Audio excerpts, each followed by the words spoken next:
Yeah, I know what you're thinking. Haircut! Haircut! I think I love retro games. I think I love retro games. I think I love retro games.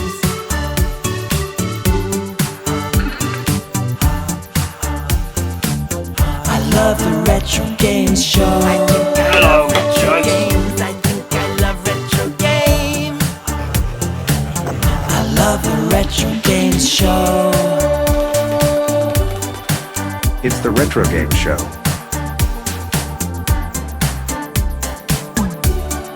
Because it looks a bit like a mushroom. Oh yes! The Retrogames Show. Hello, yes, it is me. It is Jace at Retro Games. You remember? It's that bloke who rambles on every Friday about all his game stuff. And you must be getting used to it by now. Now, I had some notes about all the things I wanted to talk to you about, and I've forgotten to bring them. So let's start. It's been a funny week. The collapse of the pound. How does that affect us retro gamers? Well, it means buying overseas. If you're a British gamer, which a huge amount of our customers are, it's made it very expensive to buy imported games. From Japan, America, you know, all those special region exciting Japanese games. They're now considerably more expensive. But on the plus side for retro games, suddenly we've got our shops a bit cheaper for all our European and American customers, which isn't a bad thing. Until, you know, interest goes crazy and it doesn't really matter because everything's so expensive in the UK. Oh, we're not going to do any better. Ah, what a strange week. Now, what else did I have to talk about? I'm going to come back. I'm going to go and find my notes and I'm going to come back. It's unprecedented, I know. It's different. It's my show. I do what I like. Wait a minute.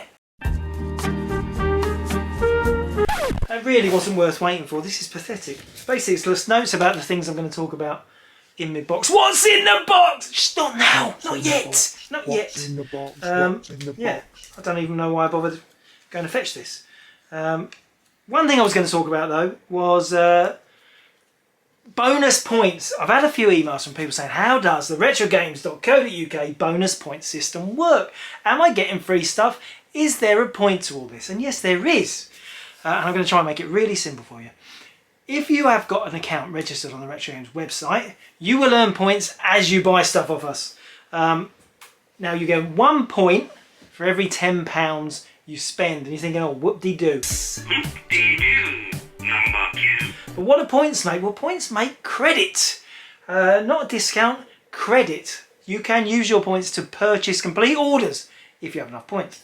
Now, you're thinking, how much is that then? So 1 point, how much is that worth? £1,000? No. You spend £10, get 1 point. 1 point, it's not worth having. 10 points is £2 credit. Okay? And yeah, you're thinking, yeah, great, right, so I've got to spend enough. So, yeah, okay, you've got to spend a bit to accumulate them. But if you're going to buy stuff for your collection anyway, you might as well pick up some credit against other stuff for your collection. What's the harm in that? So it is worth registering and it is worth building up them points. Spend 500 quid. You can then have another order another day. Just spend your points, buy something for a tenner. Didn't cost you anything. So it's not brilliant. Yeah, sure, it's not 20% off, it's not 50% off, but it's a bit of a bonus because we all like a bit of a bonus, don't we? And you know, it'll encourage people back to the site. So that was that. That's what I'm talking about. And now I'm going to throw away those post-it notes. They were useless and absolutely no correlation to what I'm going to... Oh, shut. Oh, I've got my stand. I've got my stand target. I sit down on all day. I just sit down. So I don't know how I managed to get that. Thanks, Apple. Right. Now, there's one thing I really want to say before we get into this week's feature. That's what I'm going to call it now. It's the feature. We do a feature and then we do the normal stuff. The one thing I want to say about this week's feature is... Retrogames was born in 1995.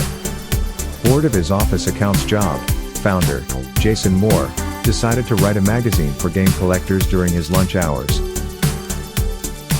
Using the work photocopier, he printed 100 copies and placed an advert in Edge magazine. Success was immediate, with sales of over 500 copies. Jason quit his job and started writing the magazine full-time. In 1996, Retrogames put on the first ever Retrogaming exhibition in London. I went along to the world's first retro game exhibition in HMV in London to visit some old friends. Gaming heroes in attendance included Jez Sand, Andrew Braybrook, Tony Crowther, Steve Turner, John Rittman, Peter Molyneux, and Archer McLean.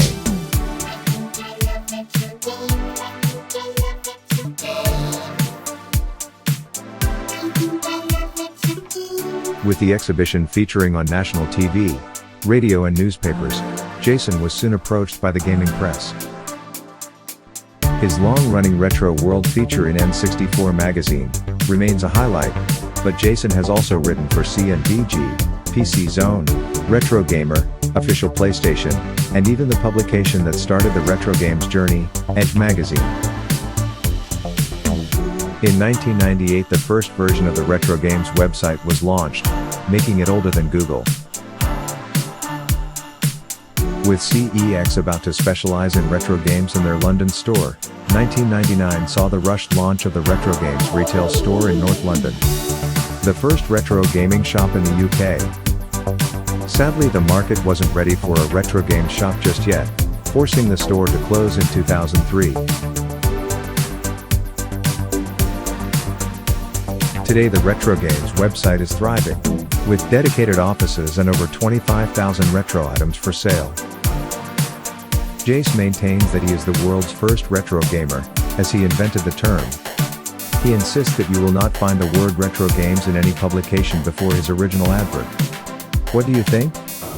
Is Jace the first retro gamer? Thanks, Jeff. Yes, of course, I'm the first retro gamer. You guys all knew that. Been around forever. But take it as a warning. If I'm the oldest retro gamer, or maybe not the oldest, because people could have started later, but this is what happens after 30 odd years of talking about old video games. You turn into this. Some grey old fat bloke still going on about his retro gaming collection. Anyway, talking about the history of retro games, because, you know, self-obsessed. Now you're going to be cross with me because, surprisingly, I can't find the original magazine issues, like the original ones that we made the copies from back in the day. So Retro Games issue 1 to whatever, to 24 we made. The originals, they're here somewhere, but I just cannot find them, and I've had the place apart. It's one of those things, you put them somewhere special, like 20 odd years ago, and then you don't know what the hell you did with them. We've moved house since then. I'm going to find them. I don't think they got to a loft. I hope they're not in a loft, because lofts get damp, and we all know about games collections in lofts. Don't put your games in the loft. Get them out of the loft. If you've got stuff stored in the loft, get it out. Anyway, I'm digressing. I found a few bits, history related to the Retrogames magazine, and I thought I would show you. Now, first, let's talk about the magazine. Now, when I first used to make the magazine, there was no desktop processing. I used to print out blocks of text and photos and stick them on a page ready to photocopy. I mean, you can tell. You can tell. If you've got original issues of the 1995 Retro Games magazine, you'll know that the production values weren't great. Anyway, I found some photos, and there is some photos of this is a mail plane, because we actually had the exclusive. We got the first ever prototype in about, I don't know, it must have been 1997 of mail plane, unreleased game for the Vectrex. And this is what I had to do to oh, that's something else. This is what I had to do to get it into the magazine. I would take really bad, very poorly done photos. I mean, that's on my mum's coffee table. You can see it's a lot of junk in this photo, but that's okay, because I'd use the scissors, I'd cut around the screen, and I'd stick it in the page. It's pathetic, isn't it? And we've got Spike there, we've got Spike. Got a bit of a nice Vectrex display there. You know, I laid all this stuff out for a nice cover, for a nice photo in the article. Yeah, we've got a different Vectrex display stand, different to the one that's here now. There's a Vectrex headset, and we've still got to cover that. Don't worry, I'm going to cover the Vectrex headset. I know you all want to see me wearing it, because I will look so cool. Anyway, yes. So that's just an insight into how I used to make the magazine. Pre-decent computers. I mean, mid-90s. It was tough. It was tough to do printing. I think, what did I use? I used Adobe Pages in the end. That's when the magazine got better. But before that, it was all just on Word, blocks of text, cutting them out, sticking them on a page. Awful. And when I find those original copies, which are not thrown away, I'm sure they're not thrown away, I will show you the original magazines. Now, let's also have a look. I found some other bits. What else I found? I found this. And this is an advert. And this is, I'm guessing, late 90s. It must be, yeah, the Retrogames shop is on it. You can see that it's advertised as the Retrogames shop. This is the proof that would have gone out. Just a backup copy of it, I guess. Backup copy would have gone, I think this went in Edge magazine, possibly CMVG as well. We used to advertise in CMVG. And you can see this was advertised now GameCube, Nintendo Special, which was the first ever time you saw it in Nintendo 112, Nintendo 6, Nintendo 15, Nintendo Block in any UK publication. They'd never been discovered. They were like undiscovered consoles. That's what it was like in the 90s. Everything was a first. And it was mega. Now, if only I'd started my YouTube channel when YouTube started. I'd be king of YouTube now. Not just king of retro games, but, you know. Yes, a little bit full. Okay, let's carry on. This is the last catalogue we made. I thought this was worth showing. It's just, I've got one copy of it. It's the Game Finder Extra, summer 2004. And I just thought I'd give you an insight because, I mean, the website was up. The website was up in the late 90s, but most of our sales were still coming by mail order from the catalogue. I mean, it's hard to imagine, but people didn't trust the internet. They didn't want to buy stuff directly through the internet. If people wanted to buy through the internet, they would write to me and email me and say, I'm going to send a check for this. So then I would have to take the stuff out of stock on the website and wait for the check to arrive. If the check didn't come or the check bounced, so I then had to put the stuff back into stock manually. It was it was very contrived and it was very hard work. You can see that the key to listings here, and you've got like JC, just cartridge. I mean, a lot of these still apply. TL, torn label. Double, DBL means double. HH means handheld. What else we got there? Boxed, BXD means box. This applies to hardware and handhelds. BT means box tatty. We don't use that anymore. Box tatty. A question mark denotes the number of that item in stock. For example, oh no, it's not. Oh yeah, it just shows how many copies we had in stock of the same thing. Because another problem with running a mail order catalogue of such a unique stock is that if someone buys something, they send off for it, they send their money order or their check, postal orders, and then we send the thing back, then someone else orders it as well, and we haven't got a new catalogue. We can't send them updated and say, no, that's sold now. So you'd always have issues where people have bought the same thing multiple times and you have to send their money back, and it's a bit heartbreaking and a bit disappointing for the person who sent off for it. I guess that's why how all mail order companies had to work back then. If you're selling used collectible stuff, you only had what you had, and as soon as it's gone, and you know. Anyway, some more here. Cart. Do you know what that stands for? That stands for cartridge.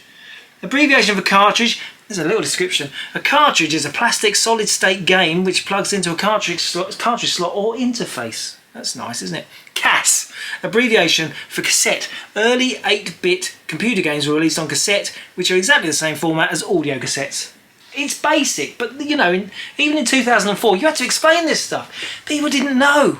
They didn't know. They thought like an audio cassette might be completely different to a gaming cassette. There might be two sorts of cassette. LED, this denotes LED-based handheld game. LCD, single, SNGL, single screen, appears in the handheld section. This is a bit like a glossary, really, of the terms. Postage, I got the postage. Oh yeah. Now people moan about postage. £3.30 is our base charge, but you can go up to. I think 800 grams. I think 800 grams we go up to that. So you can get 6 games maybe. £3.30. Costs us more than that to send it first class recorded. So give us a break. Singular games in the UK, £1 to send 2 to 3 games, £2. 4 to 5 games, £3. 5 to 9 games, £5. 20 plus games, £10. However many you buy, £10 max postage. That was good. All hardware as postage prices quoted. Yeah, anyway, There's a little bit. Welcome to our price list. What about Retro Games issue 23? What's in the name? Jace's rant. Yeah, so I wrote a bit of crud. Always writing. I was always writing. So it was like, there is some stuff. This is talking about the BBC Model B and about the PlayStation. Let's just finish. I'll read the last bit of this. I know why am I ranting about something so superfluous as the names of things? It's pointless. We should all be clever enough not to judge a book by its cover. I still agree with myself.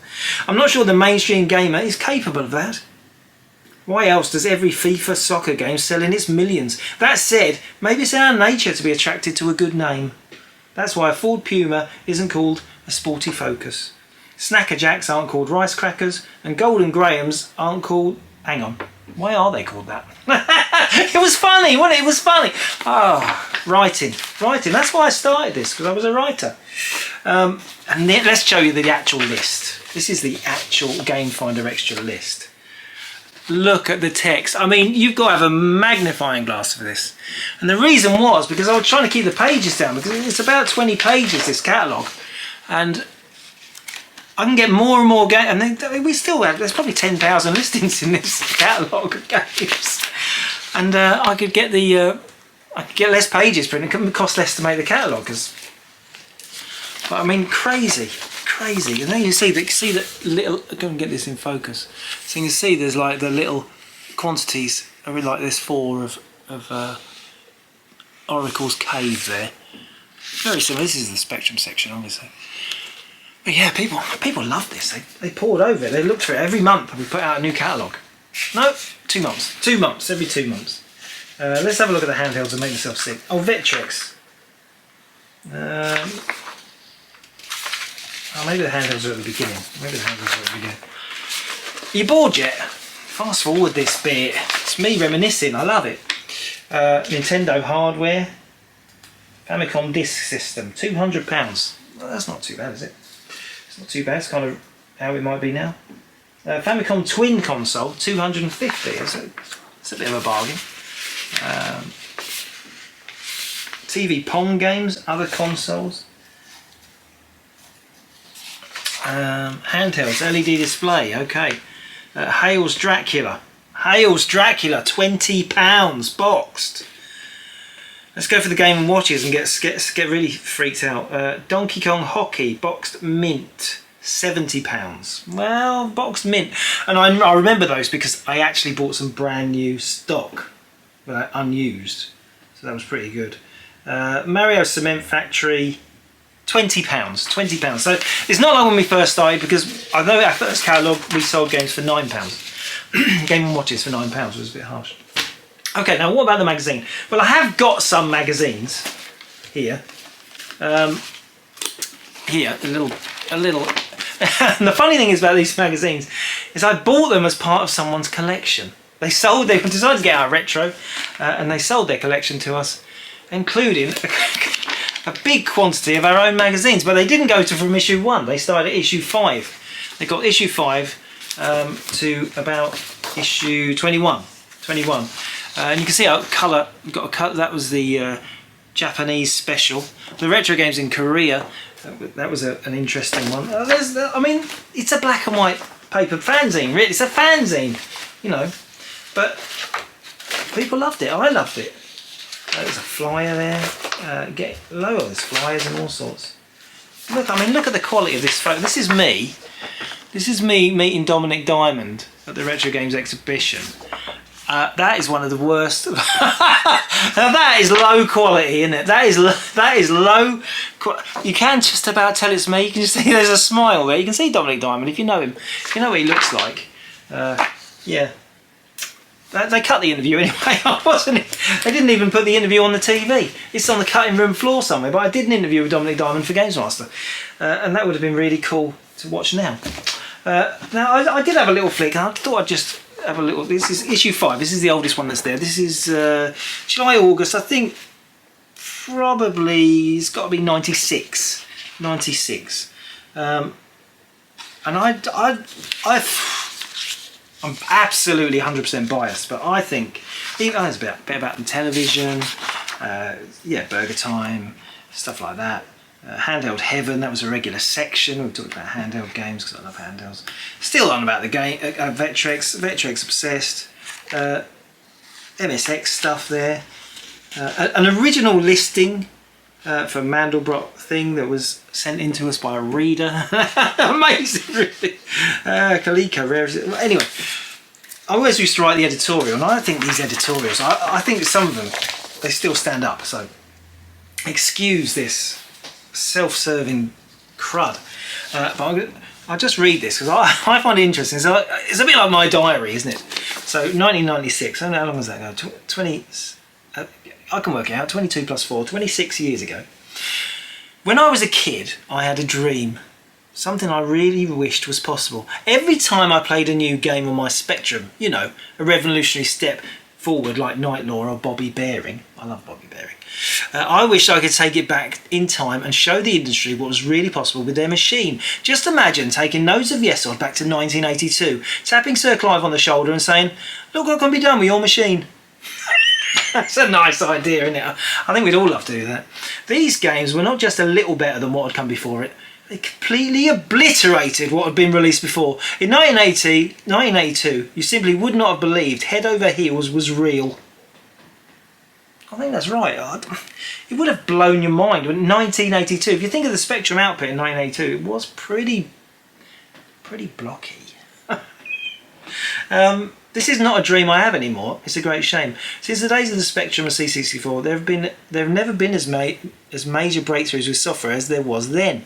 Sony and Sega harp on about their second and third generation of releases. But so what? The differences are barely noticeable. This was in 96. You wait to see what was come, young Jace. Difference between PS4 and PS5 is a bit more... not so... Might get there, we'll get there. Is that enough? Yeah, that's probably enough. It's rambling on about how much Nintendo let us down. Which I did tend to do, because I was a Nintendo fan when people let you down. Yeah. Anyway, that is an issue of the Retrogames Magazine. And if you've got some of these, I mean, the first issue sold around 500 to 1,000 copies each. So they are very, very limited. But they are a bit of the fabric of time. It was the first ever Retrogaming magazine in the UK.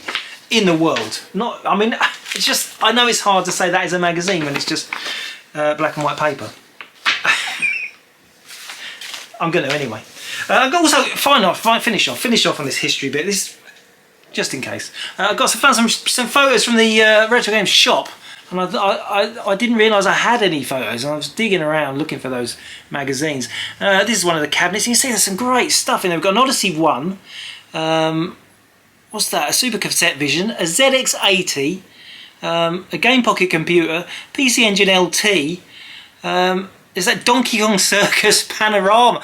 That is what this cabinet was in my shop. Can you imagine going into a shop and seeing all that in a cabinet? That's like some of the rarest electronic games and consoles you can find. Here's another picture. This is more. Lots more Game & Watches in hand. Obviously, all this stuff looked great, so I took more photos of it. It looks more exciting. It looks more exciting, this stuff in cabinets, than having, you know, this. Like, just that's the thing. That's the Spectrum section. The Spectrum section from the Retro Games shop, and I hated it because we had to, you can see, I had to put price labels on all the games, and because obviously we've been doing this so long. These games went into circulation with small white price labels on the spine, and sometimes when I buy a collection I still get some with our price stickers on. So these games, they just circulate between collectors and we just occasionally visit them. I do peel those stickers off very carefully when they come in though, so I am removing those stickers from circulation slowly, but I'm sure I'll see them again. It is mad to think that, you know, the shop closed in 2002 and I'm still getting Spectrum games. They've got it. There's a shot with a lot more. You can just see how much stuff was in there. There's another picture for, I don't know, another shelf. What's interesting there? Frogger, some Neo Geo and AES just balanced on top of the cartridges. It's not very caring. Odyssey 1 box there, and there's a cassette vision, not a Super Cassette Vision, original cassette vision there. That's good. Oh, another just a long shot there. You can see a video pack. Is that an Atari 400? in the cabinet below. There's a robot looking on. I think this cabinet here was all our loose Atari carts and NES carts, big games back then. Another corner. These are proper photos, not digital. You had to actually take them to get developed at Boots. And as you can see, they have issues. There's a bit of NES there. Atari box, television box. Looks nice. Looks like a nice shop to have a look around. Well, people liked the shop. I liked it. It was nice. It was a brilliant a bit of links there. More handhelds. That I am handheld obsessed, as you know. One more, a couple more. You bored yet? Yeah, more stuff. Anyway, and that was the Retro Game shop, and that closed down. And anyway, we might come back to that soon. Let's go back to the bloke in the t-shirt. Hello, yes, welcome back. Thank you for staying with us through that absolutely self-obsessed feature. I'm building up for a feature next week, which is actually even more exciting. Exciting for me, maybe boring for you, but you can always skip it. That's the great thing about YouTubes. Just skip along, get rid of all the boring stuff, just get straight onto the stuff. And I know you want to get onto the stuff. So what should we do? Yeah, alright then! What's new with Retro Games this week? Yeah!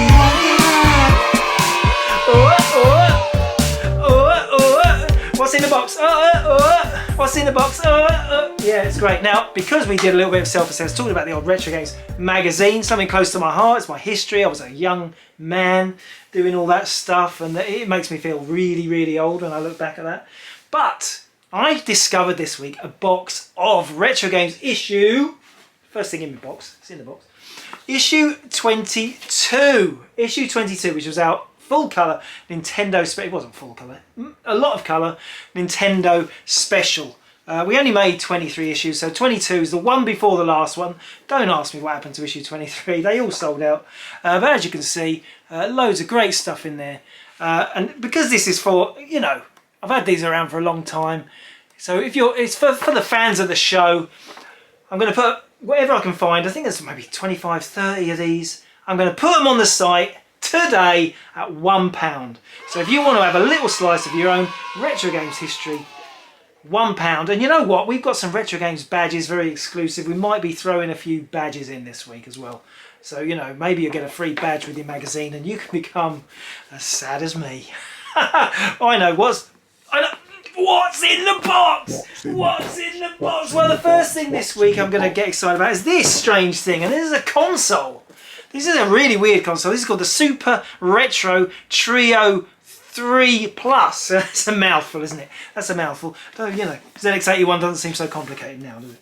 And as you can see, it is a console that plays 3 different sorts of game. It plays your NES. It plays your NES. It plays your SNES. It plays your Megadrive. Is that right? Yeah, SNES, I think so. I think so. It's got 3 slots. Anyway, let's open it up and have a look.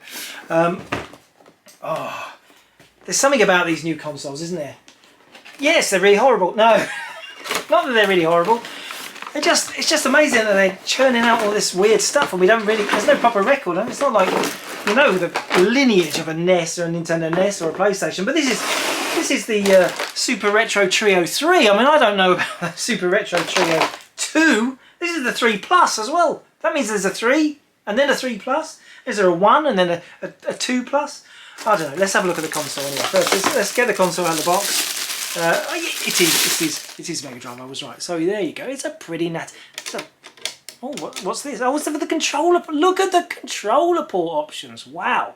So you can use original controllers on there. So you've got your NES, your place. Oh no, your SNES, and then your Segas. And you can switch. There's a switch there. Can you see that in the camera? There's a switch between PAL and NTSC. Very good. So does that mean you can play Famicom? Well, I'm not going to stress test that, but what a funky thing, you know. I mean, if you are pretending to be a retro gamer and you don't want the original hardware, get something like this. I've just made it unsellable, haven't I? I'm basically saying you're an idiot for buying this. No, but you're not an idiot. Look at the convenience. And you see what's on the back there. Oh, that's right. AV out, HDI. HDMI, don't forget the M, HDMI out.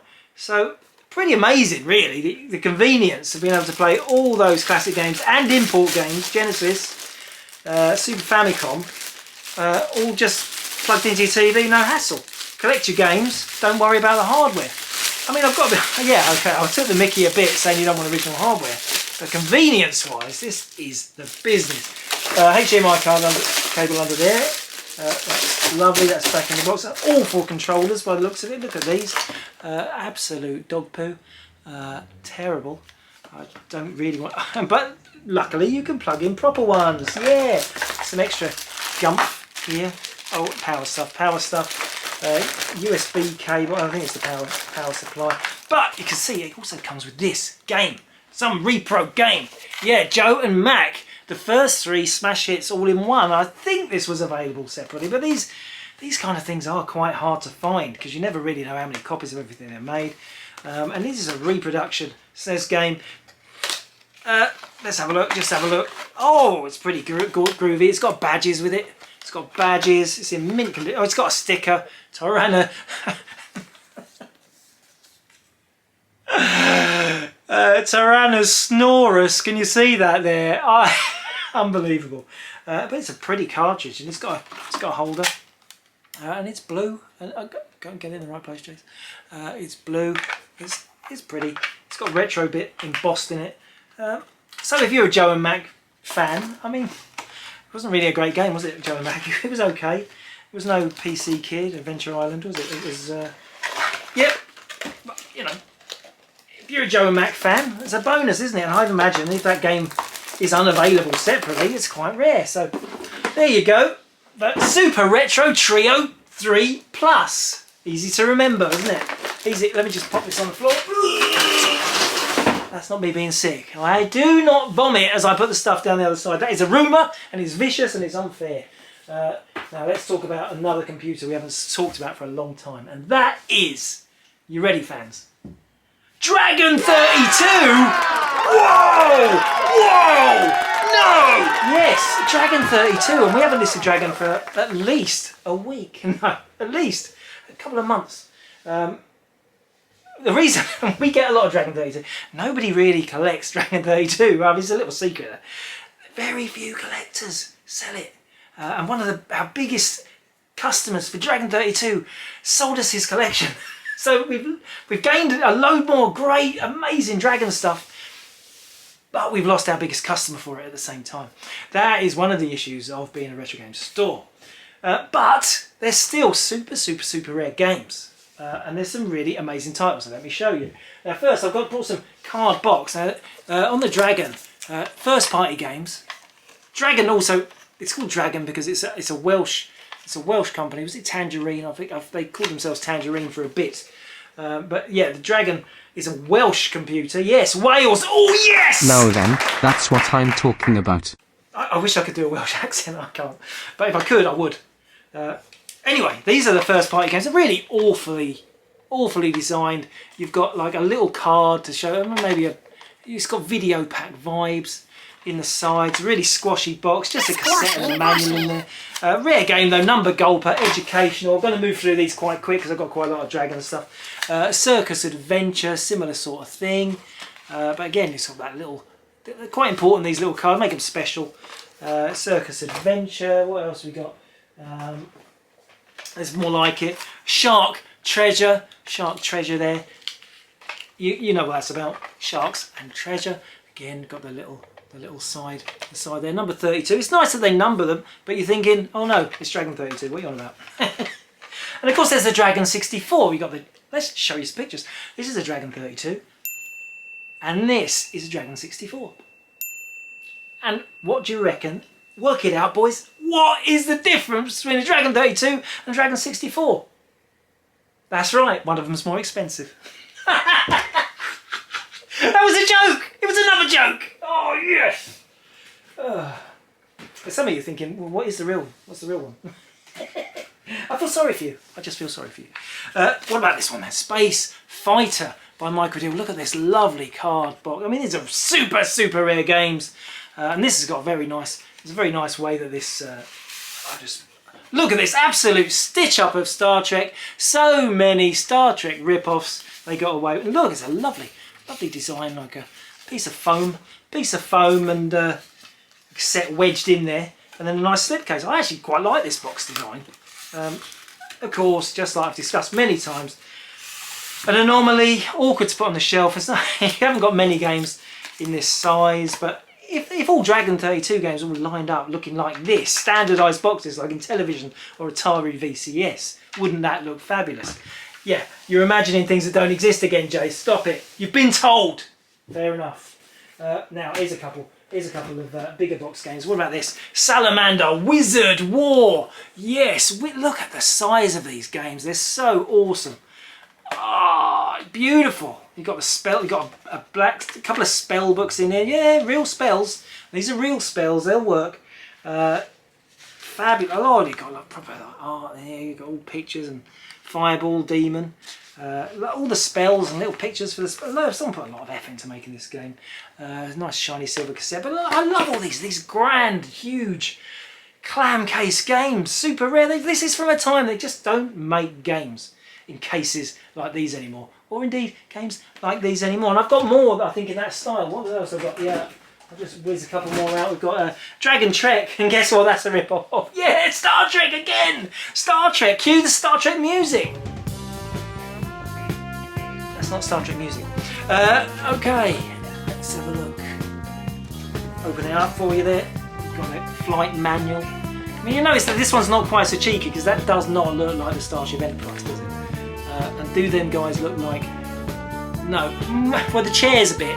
The chair is a bit Captain Kirky. It's a bit Captain Kirky. Now, that's a new one I'm not even going to make a jingle for. Alright? I'm laying off the jingles. Ever since you guys rebelled against Squashy Washy. Yeah, Squashy Washy! I haven't had a chance to use it. I should have used it on them cardboard boxes. I missed out. Here's another one, Lost in Space, another cheeky license. This is unlicensed stuff. They make these huge packaged games. Lost in Space, this has got no... Even the font's a rip-off. And there's Robbie the Robot. Lost in Space, this is not official. This is completely made up. Totally illegal, but who cares? Dragon 32, it's from Wales. Nobody played it. But incredibly exciting rare titles, aren't they? Really, come on. Anyway, more Dragon. There's more Dragon. Now then, that's what I'm talking about. A bit of Dragon. I've got a couple of... This is ridiculously stupid. Look at this for a rarity. If I had $1 million. If I had $1 million for the Dragon 32.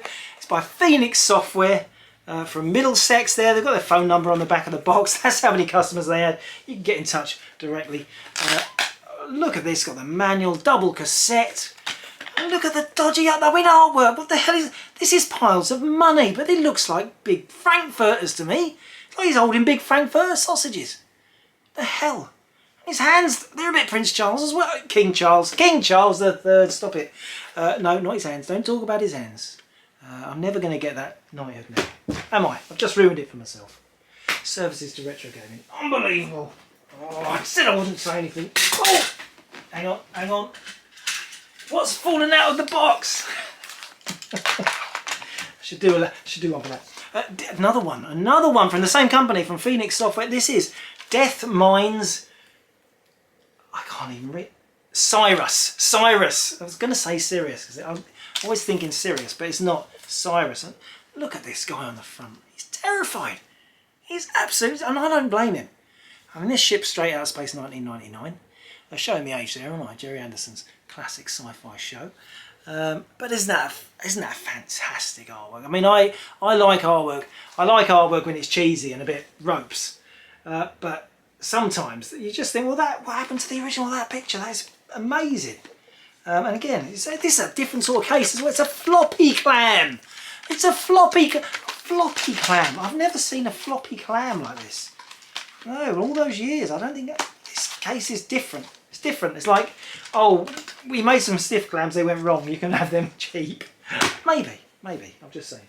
Okay, I think, is that the end of the Dragon, Jason? Oh no, a couple of clammies. I've got the clammies. a couple of educational ones, Face Maker, but they're really unusual, and these are first party. You know, like people like to buy all the original Commodore and Sinclair games made by the original company, and this is published by Dragon Software. Yeah, Face Maker, and there's another one. This one's got a better name, Cranky again on the Dragon 32, first party, educational, but very nice. Got its own little manual there, and you get a lovely little logo on the tape there, the Dragon logo. Cranky. I quite like the name Cranky because it makes me think of the Crankies. What? Who are the Crankies? Enough Crankies. Oh, one more dragon. Is that one more dragon? One more dragon. Give me one more dragon. Yes, and this dragon, this one.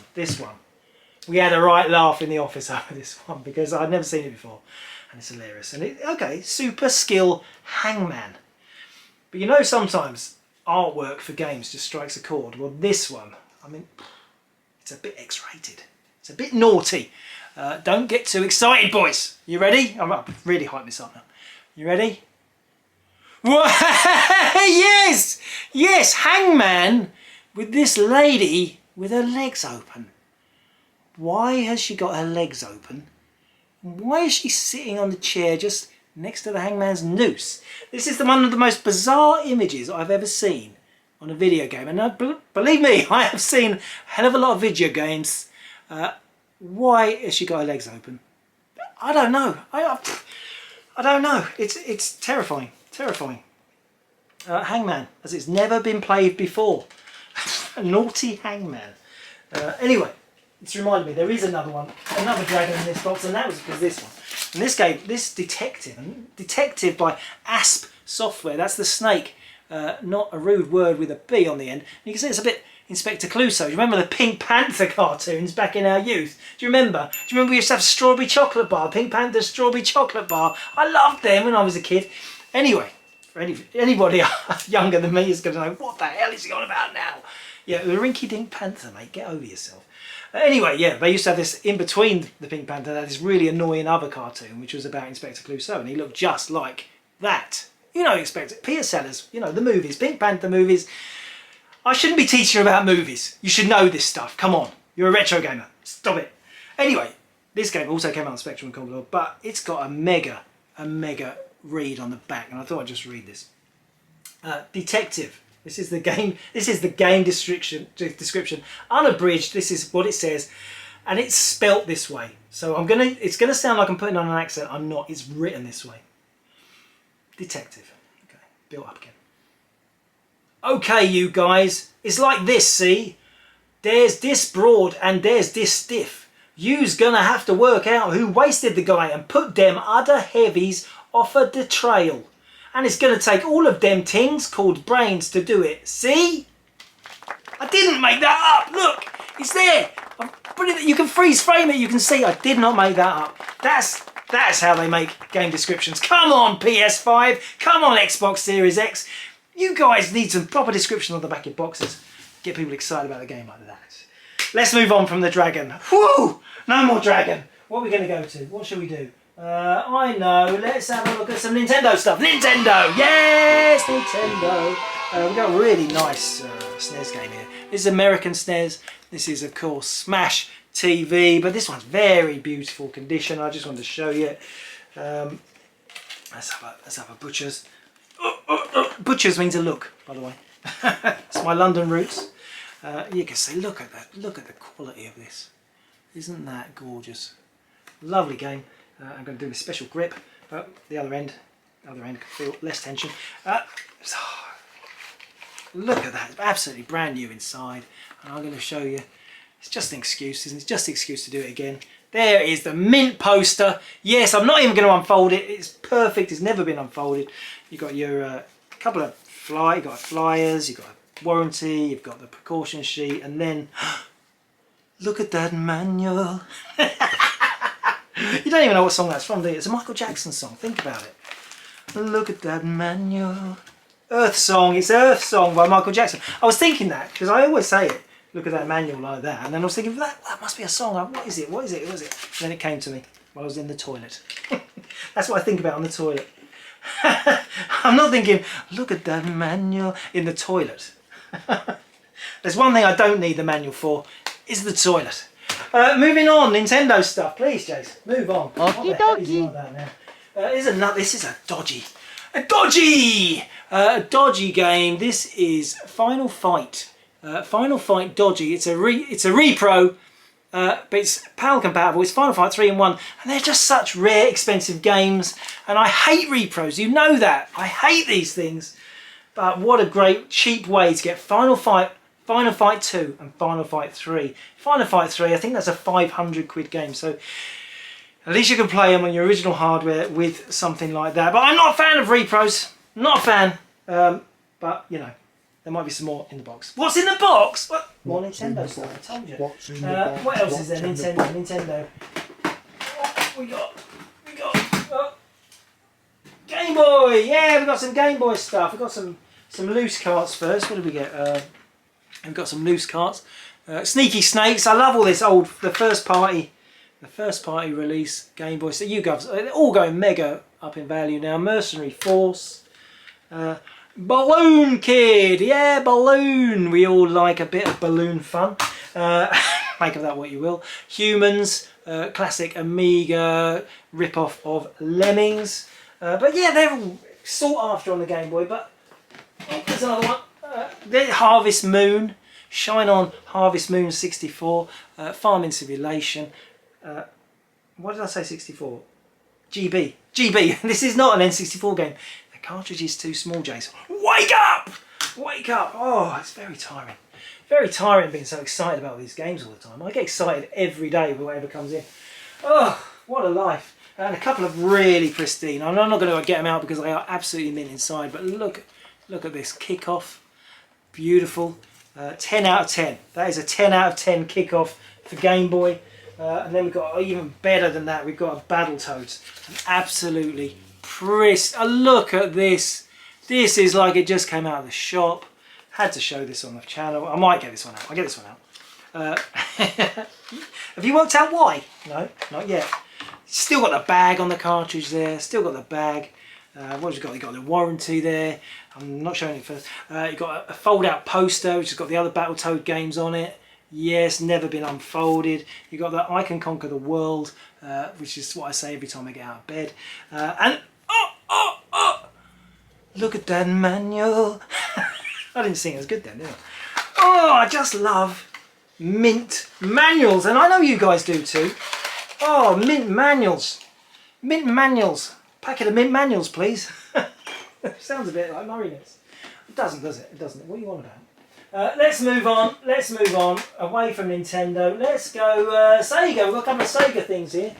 Now this is I know I've just said I really hate repros, but this is Fix-It Junior, made for Megadrive. It's not really a repro. It's a new game based on Wreck-It Ralph, isn't it? It's the game in Wreck-It Ralph, and we all watch Wreck-It Ralph because we're retro gamers, and it's got loads of references to cool things like Cuba.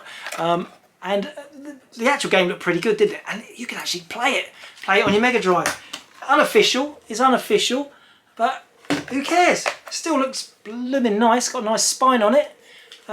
Fix-It Felix, lovely. And there's another one, another Mega Drive game, didn't actually come out, and that is this, Barbarian.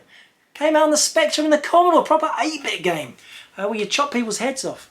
And yeah, re-released as a homebrew for the Mega Drive, and I just think that is lovely because I love that game. Primarily, like every other boy, there was something about it. There was something about it I really liked. I don't remember. Oh Maria, where are you now? Let's find a picture of Maria Whittaker now and see if we can just calm ourselves down a bit. Come on, Maria, what do you look like now?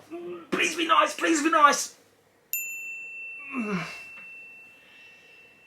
Okay, feeling better now. Let's move on. Okay, what we got? Well, we've got one PSP game, and I pulled out one PSP. This is Capcom Classics Collection. And the reason I picked this is because it's remixed versions of loads of amazing Capcom games. And I'll go through some of the titles. 1941, Bionic Commando, Sidearms, Forgotten Worlds, Magic Sword, we saw that last week. Street Fighter, of course, Strider, Mega Twins, Final Fight, but redone, like remastered and re-energized for the PSP. It's just such an amazing compilation, and it's not particularly expensive for such a brilliant collection of updates of Capcom classics. That's what I thought anyway. I know what you're thinking. What's in the box? What's in the box? Well, let's go to PlayStation. And I've just realised I haven't brought the PlayStation games down. Okay, we'll start with Japanese PlayStation. And what about this? Pop and Twinbee Deluxe Pack. Is it Pop and Twinbee? It's just Twinbee. Twinbee Deluxe Pack. Very nice Japanese arcade game. Got some pictures there. There's a lot of shooting action, but in a kind of fun anime way. Lovely condition. We don't get as much Japanese PS1 as I would like. And these are just particularly nice titles. We've got Strider 1 and 2, like the combo. It's a beautiful game, isn't it? Isn't this beautiful? It's just like a work of art, really. You can't really compare the artwork on this to the UK release of Strider. Did Strider come out? It might not have even come out. 2-disc special. There you go there. Oh, of course, it's got the spine card. It's got the. It's just got everything. It's absolutely pristine. I'm not even going to sing about the manual, but let's just say what a lovely game. And Strider, of course, Capcom classics, redone for PS1. Let's carry on.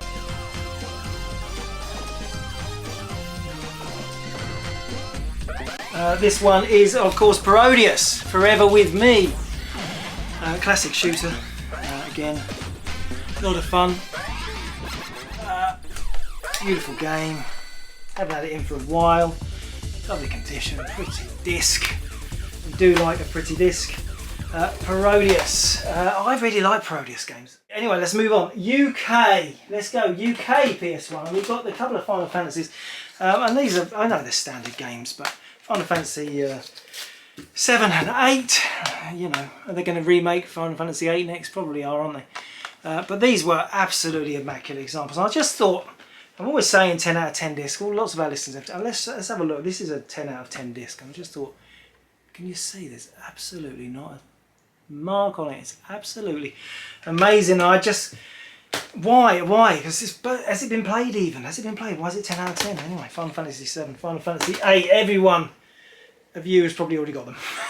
Because they're important games in anyone's PlayStation 1 collection. What about Capcom Generations? A bit like that PSP game. Remastered versions of classic games. And there's quite a nice list on here of great games, including Ghouls and Ghosts, 1942, Commando, Gunsmoke, Street Fighter, Alpha 3. Just really lovely compilation. Let's just have a look. This is the UK release, double manualed. It's just like, you know, 4 discs. It's crazy, a brilliant compilation. And again, hard to find now, really hard to find. PS1 is turned into a proper retro format. It's up there with the, you know, SNES, NES, PlayStation 1. Well done, Sony. You joined the retro gang properly. Your games are picking up massively in value. And there's not many as valuable as this one. And that is, yes, Castlevania Symphony of Night. And if you're a retro gamer, you'll know this is one of those titles everyone just absolutely is desperate to have. I don't imagine this will be around long, though it is incredibly expensive, as you might expect. But look at the condition. I mean, we get this game in occasionally.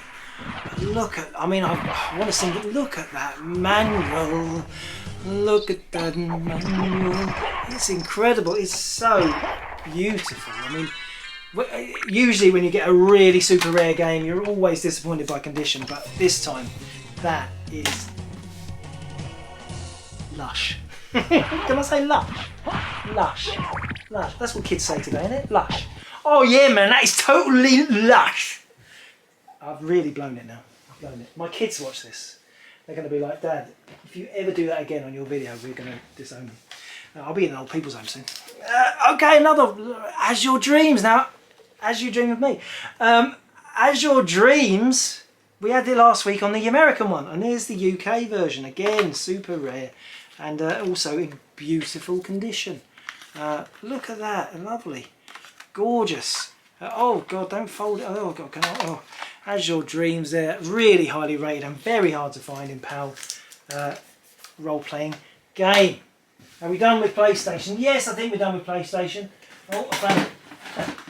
There's another Dragon game. Oh, Dragon Mountain. I'll just pop that on the pile. Missed that one. What about this?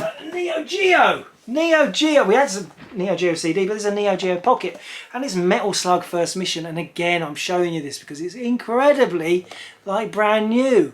I've got to admit, these cases are hard to damage because they're ready for nuclear war, handily. And you can see absolutely gorgeous. Gorgeous condition. Metal Slug on the Neo Geo Pocket. That's all you need, really. If you're going to have a Neo Geo Pocket in your collection, then just have one game, and this is the one because it's brilliant. It's arcade classic. Metal Slug. Imagine if there was real metal slugs. I mean, I don't like slugs particularly, but imagine if they were metal. I know. Don't dwell on it. Don't dwell on it. What's next, Jace? Well, there's a particular format I like to talk about sometimes, and that is. Oh, hang on! I found another dragon. Talk about suspense. I mixed up the dragons. This was another one on ASP software, the snake, and I think it was another one I wanted to read the back of. Demon Knight. This is Demon Knight for the Dragon 32. I just like the way they introduced the preface of the game. And this is Demon Knight. Had any good adventures lately? It's probably all becoming a little easy now, isn't it? You found the treasure, killed the monsters and got home in time for tea. Try this one. It is difficult, deadly and logical. Your task is to find, face and defeat the demon Beelzebub. You will need a strong nerve and a clear, incisive mind to succeed. But I just like the fact that it's like asking you, had any good adventures lately? Huh? Try this one. Try this one. Had any good adventures? Have you? Have you? Have you? You know I'm talking to you. Have you had any good adventures? You don't look like you have. You don't look like you've been anywhere. When are you going to start having more fun? Get out there. Live a bit. Get away from the TV. Turn the TV off. Oh, it's CRT. CRT TV. Oh, yeah. Oh, I bet that gives a lovely bit of warmth off the back because none of us can put the heating on. At least if you've got CRT TV, it'll warm up the room. Oh, Jay, stop mucking about and get on with it. All right, all right. What's in the box? What's in the box? Well, you know. What's in the box? What's in the box? What's in the box? One of my favourite formats. Get ready, guys. You got it! It's Spectrum stuff! Yeah! Okay, Spectrum, let's start. This is a classic level 9 adventure, dungeon adventure, one of the early ones. Beautiful. Look at this. It's like a slice out of time, isn't it? Look at the inlays on level 9 original issues on the Spectrum. 1983, when adventure games were real adventure games and adventurers were real adventurers. Solid, salt of the earth, adventuring. Yeah, too much. I've said adventure too many times now. I've destroyed the word. I can't say adventure again for the whole show. This is a shame because there's a lot more of them in here. No, keep going, keep going. What about this one? This is Robin of the Wood. Now, Robin of the Wood, what are you thinking? Why are you showing that? Yeah, okay, it's quite a famous game, Robin of the Wood, but it's this case because these Thor Odin cases, they are rubbish. They have little pegs to keep them closed, and this game is so special because it's actually closed. And I'm going to show you. I'm going to show you it. This is proper retro experience. Look at this. You see, and you see the little pegs. These pegs, they just snap off, and you so rarely get one that closes properly. And I'm going to do this for you. You're going to love this. If you're into one of them oral people like listening to sound effects, what about this? Oh, yes! It was pretty fabulous, wasn't it? Fabulous. Let's carry on. Got some more games. Oh, I've got some more Spectrum. Exelon. And every time I see the word Exelon, I think excellent. Raphael Secco. Now I've always called him Secco, but some people say he's Checo. But I always think he's Raphael Secco. Brilliant coder on the Spectrum. Made some classic and Commodore 64 too. I don't know. All right, they came out on Amstrad as well, but we don't talk about that. Let's open it up. We've got the manual there. Beautiful condition. This is the original case. We could change the case, but these bobbly edged. They go a little bit yellow, but that's just time. We can't stop time yet. And yeah, sure enough, they go a bit yellow, but it's the original case, and so we didn't change it. It would look a lot sharper and nice. The inlay is absolutely perfect, but we're keeping it original. Keeping it original. Don't knock it. Don't knock it. What about this one? This is my old mate Arnie. I can't believe I said that. It's Sly. It's Sly Stallone. It's Cobra. You know, my mate Arnie likes this game too. What about that? Again, lovely condition. You often get little dents from the black tabs. They get little dents here, but this one, absolutely smooth and clean. Based on the movie. Anybody ever see this movie? Anybody else fall asleep to this movie? Cobra by Stallone. Yes, keep going. Oh, classic Sega Spy Hunter. Any chance to get Spy Hunter on, just because it's a brilliant game. Not much to say, but I think this is a nice one with the manual, black and white manual, black and white man. Oh, it works. Classic. Spy Hunter better on the Spectrum than the Commodore 64. Completely different teams made the games, and it's got better graphics on the Spectrum than even the coin-up. Even the coin-up, I would say the Spectrum version is better. Oh yeah, talking it. What about this one? Terra Cresta, sequel to Moon Cresta. You know I love Moon Cresta. Nichibitsu coin-op, absolutely. It's one of my favourite all-time game covers. If Terra Cresta ever comes in, I'm going to show it every week. I'll show it every week. If we get one every week, I'm going to show it every week, because that cover just makes me think excitement. If I saw anything with that cover on, I think I said this last week, but this cover, if I saw anything with that cover on, I would buy it. It's incredible. Bob Wakelin, and now I'll tell you a really sad story about Bob Wakelin. Died quite recently. The creator of all the artwork on Imagine, Ocean Games. Well, when I first started Retrogames, he wrote to me and said, I've got all this original artwork for all my things, I need to get rid of it. Are you interested in buying them? I said, yeah, sounds good. He sent me a price list. They were £50 each. And they were basically a list of every game that he did the titles for, and I could just choose which ones to buy at £50 each. That's right, original Bob Wakelin artwork for the games, £50 each. How many did I buy? None. 50 quid, bit steep. Mental. I was starting out, I didn't have much money. Oh, I know, but it makes me cry into my pillow every night. Let's carry on. More Spectrum, don't worry, we've still got more Spectrum. A couple of classics, just because they're in this week. Yeah, Jetpack, the seminal Jetpack game. Everyone knows, I play the game. An Attic Attack. I got 2 games in my Spectrum, 1983, Christmas 1983, I got 2 games in my Spectrum. I'm the luckiest kid in the world. I got Manic Miner and Attic Attack, 2 of the most seminal releases ever for Spectrum. What a lucky boy I was, and what an epic Christmas, probably the best ever Christmas I ever had. Isn't that sad? It's not sad. It's not sad with Manic Miner, and Attic Attack is brilliant. Keep going, Jason, more Spectrum. Yeah, we've got this. We've got the clam case, Splitting Images, the famous for being banned. This game was banned because it was absolutely rip-off of Splitting Image. You can tell that by the image. I mean, look at the picture on that. And the title, Splitting Images. They had no license, no agreement. They got sued, it got withdrawn. It was all nasty, but then it came out again as Splitting Images with an official license. But this is the original, the cheeky clam game of from Dumark of Splitting Images. It's got a bit of a story, so I picked it. What about this one? Yes, Monty on the Run. Yeah, Monty Mole, famous for it was the game that birthed. But I spat them massively. Oh, gross. It birthed Gremlin graphics in the miners' strike about the coal mines. They cashed in, they got on the news, became a big company overnight, but just because of Monty Mole.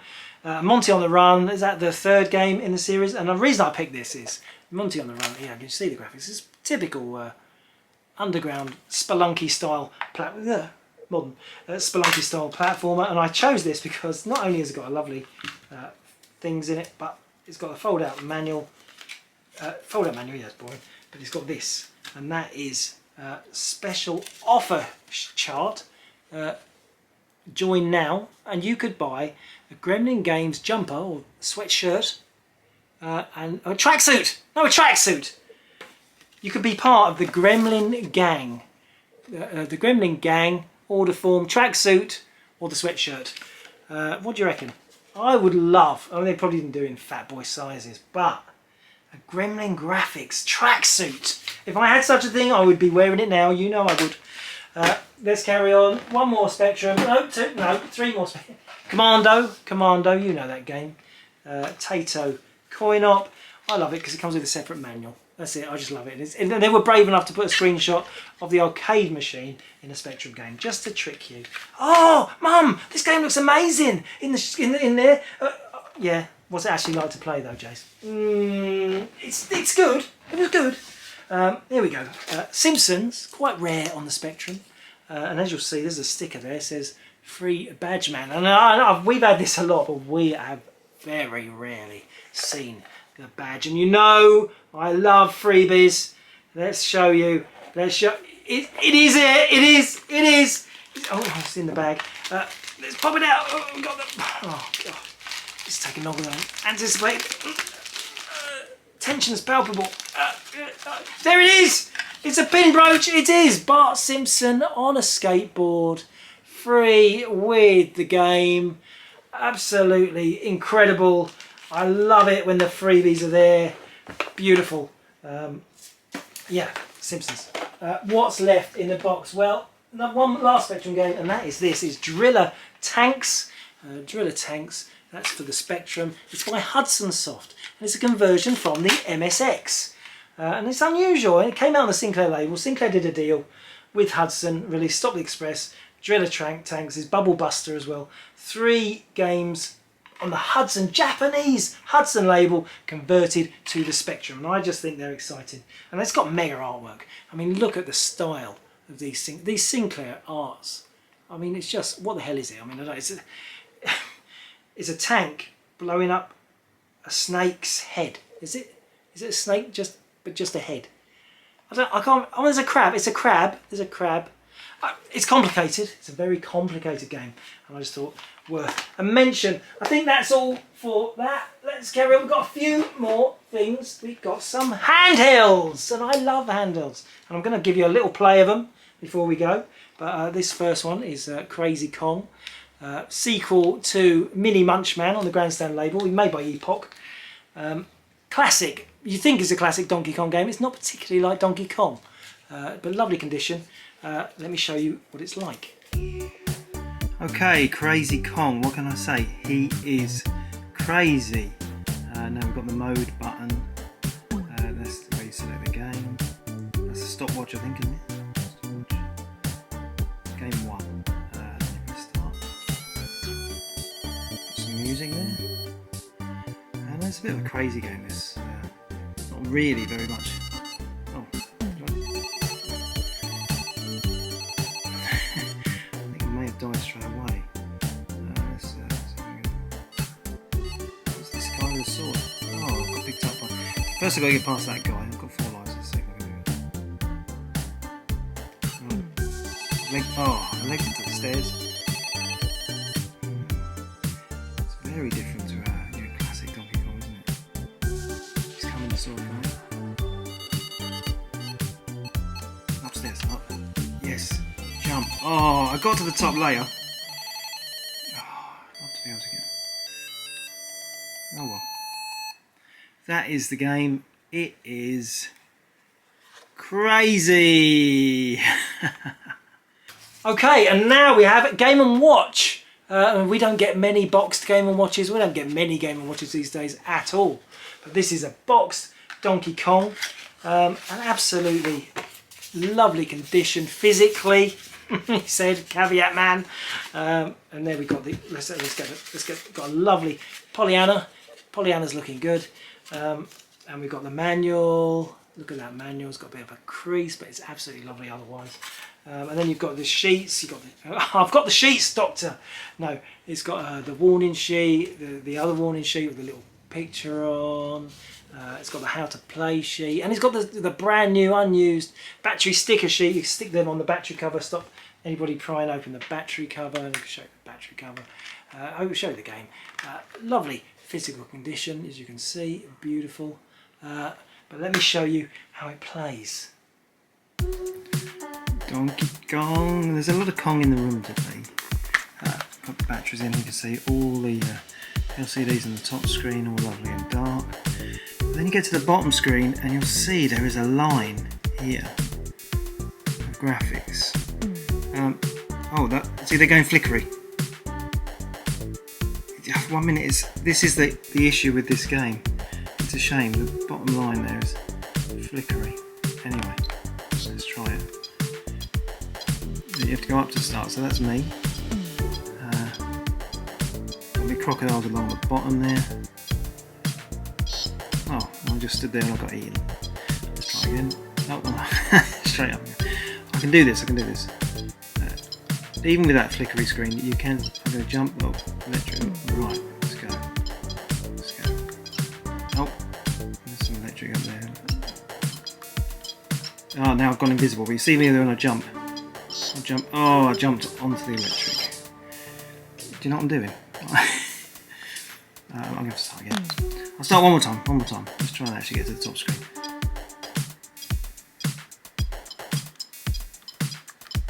Living crocodile. Jump that one. I've got another one to jump. Just in time. Missed the spark above. Oh. I'm going to say my eyes are not working properly.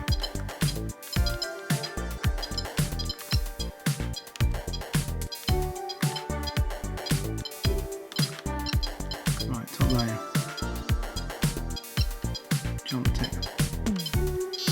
I'm trying to guess whereabouts I am because of that middle graphic. Oh, done it again. Are you getting the? I can do this. I can. You have to get up to the top, grab the key, and I jump. Oh, I'm tempted. Just one more. There's the key. I've got it now. So there's nothing more frustrating than getting to the top and then you haven't need to pick up the key. Right, and up. I'm on the middle layer. Well, I can't even see where I died.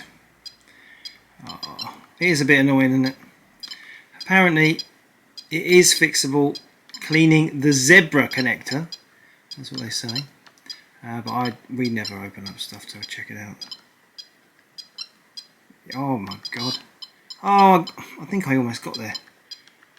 Okay, bit frustrating. But anyway, Donkey Kong Game & Watch. Not working quite properly. What a shame. And another Game & Watch. This is Donkey Kong Jr. Donkey Kong Jr. And look, this box is incredible. I mean, Game & Watch boxes are generally thrown away. I mean, that's why they're so rare, because no little kids who got these kept the boxes nice. But this one is nice. A CGL box, got a UK address on the back, printed on the box. Fabulous condition. One of the best boxes we've had for a very long time for Game & Watch. Let's open it up. I'll just show the box first before we do the game. And again, look, this manual is perfect. I'm not singing it, but look at that. That has got a natural shine. It's also got the how to play sheet. It's got the stickers unused and the caution sheet just as new. Everything in there. The game is nice, good working game. I'll show you it going in a sec, but it has got this little bit of wear on this button. I don't know if you can pick that up on the camera. And there's a little, the same on the other side. Focus. Yeah, just got a little, and there's a bit there. It's a shame, doesn't affect use, but it's a little bit of a shame. It's not as perfect, nowhere near as perfect as the box. Also missing the serial number from this space here. But it's got the kickstand. Yeah, it's like a BMX. It's like a BMX. Let's show you what it plays like. Okay, Donkey Kong Jr. As you can see, all the LCDs light up fine on this one. Really good. Let's see if I can play this without... It's those pesky crocodiles again. Oh, didn't see that one. Oh, you can stay at the top. Yeah, that's better.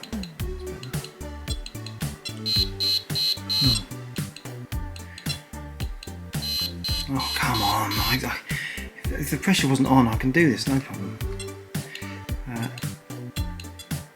One more go. Oh, I just look worse than useless. Oh.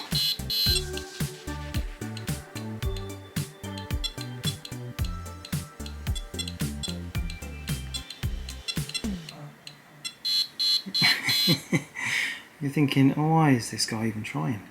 I don't know. Okay, and here's the last item in the box, and this is a pretty amazing thing. This is Invader 1000. I got one of these in, I think, about 1982. Was it 1981, 1982? I got one for a birthday or Christmas, can't quite remember. It's close to my heart. It's close to my heart. It's evocative of so many memories. It's so fast to play. It's a beautiful game. Out of all the LED games, it's up there. It's one of my favourite. You know, I go on about Astro Wars, but for the fun of the game, I mean, original poly. You can see it's even got the hole for the stick to stick out of. Isn't that nice? Pretty lovely. And as you can, it's like a spaceship of a thing. Look at it. A little bit of a tear on the instruction sheet on the back. It was only an instruction sheet. Nice clean battery cover. Beautiful thing. And I thought, well, if I'm going to get this on, then I should try and get to 999, because I always used to play this and try and get to 999 points. Spent most of my childhood trying to do it, and I thought, well, it's been a long time since I've tried. Let's see how it goes. Okay, here we go then. Galaxy Invader 1000. Let's see. Let's turn it on. Look at the graphics. The graphics are amazing. Oh, I died straight away. But you know, look how responsive it is. I'm just like, it's so fast compared to most electronic games. That was just showing you how fast it is. But I'm now going to try, because you can get to 999. 999.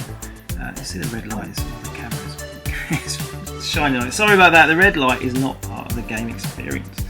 I'm going to try and get to 999 because I always used to be quite good at this game. Let's see. That red dot is putting me off.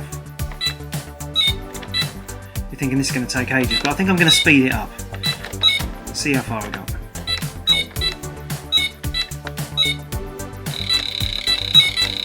A little UFO at the top. These extra bonus points. On the way to the first 100. You're thinking, oh, this is fun. If they get to the bottom, you're out. You've got to keep them up. Oh, one life gone. Pathetic.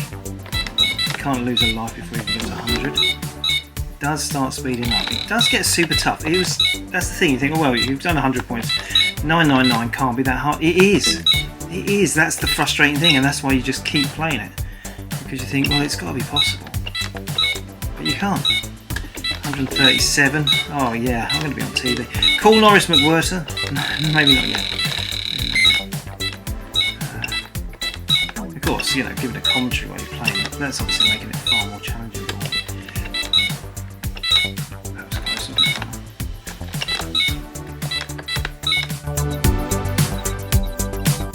Right, we're nearly 25% there.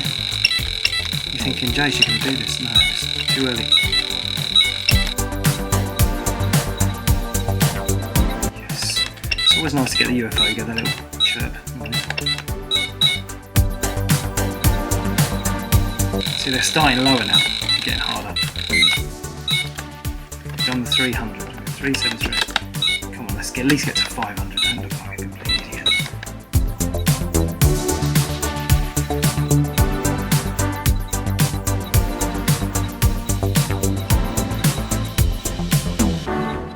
So you can there's only this electronic game you can be that fast and just do a little sneaky shoot. It's skill. It's actual skill. They're all skill based, they're all basic. LED games, LCD games, it's all about the skills, isn't it? We've hit the 500, halfway. Wake up.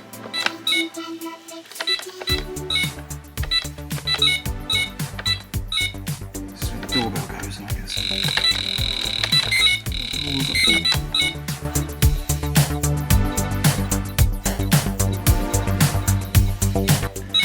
The UFO appears very briefly now.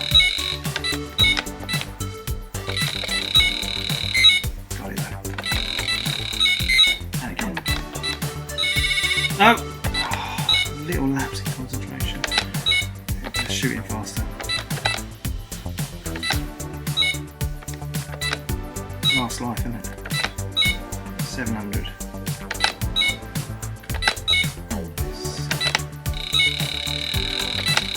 It's a bit like searching for cover, isn't it? It's just like Metal Gear Solid.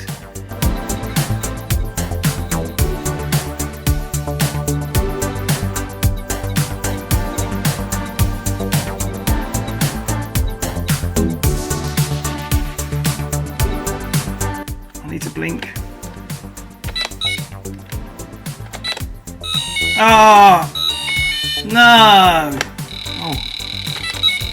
Oh no! It just all collapsed. Oh, I just suddenly went into panic mode and 863, 863. You know, and that's why you just want to play one more go because you never quite get there. What a brilliant electronic game. Now I couldn't show you Galaxy Invader 1000 without showing you this, something from my own collection. Prepare, boys. Look at this. This is a standee. It's what was shown, what they would have had on the counter in a toy shop to show you the game. And it's got some instructions, how to play. And this would have been batteried up on the counter. Let me just put it in the big camera. On the counter would have been ready for you to play. Isn't it an amazing thing to have the actual shop display for Galaxy Invader 1000? And I can't show you this without telling you a bit of a story, because this goes right back, we've talked a lot about it today, to the Retrogames shop. It was one cold Saturday afternoon, and some guy opens the front door, walks straight to the counter, and puts this straight on the counter in front of me. Didn't say a word. He did not say a word. I don't know if there was something a bit different about him.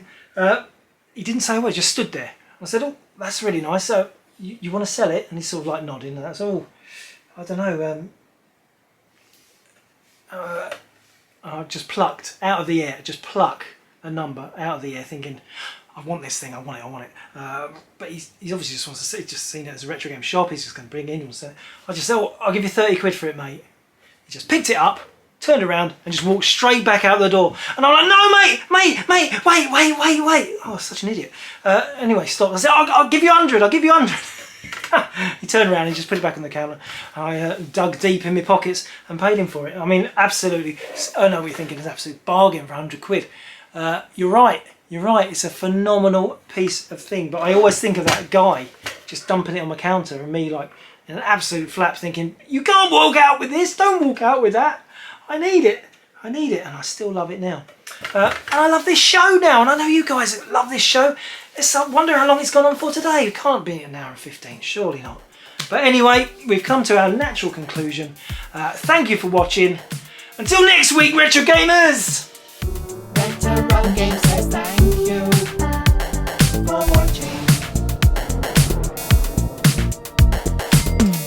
Retrogames says thank you for watching. Until next week, Retro Games. I told you. Until next week. Go away. Do something more interesting with your weekend.